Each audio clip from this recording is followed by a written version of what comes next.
I'm Patsy Cisneros, and I'm a patient of Dr. Eric Owashi.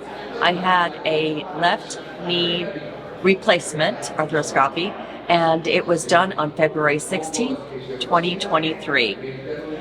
It is now 8.5 months later. I am walking with no pain, no limp, and I have the most beautiful skull. It is clean, it is almost invisible. I'm back in skirts and heels again, not very high heels, but heels.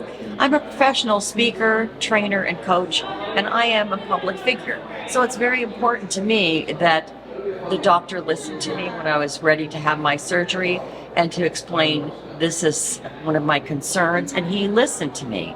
Not that the results would have come out any differently, but I feel that he listened to me. And then he was very strict about how I needed to pay very close attention to my physical therapy.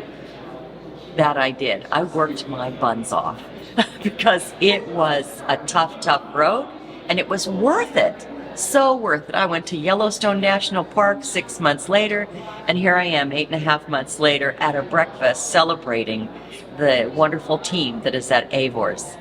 Thank you so much for this opportunity to say thank you, Dr. Eric Owashi, and your office staff and the medical team that made it happen.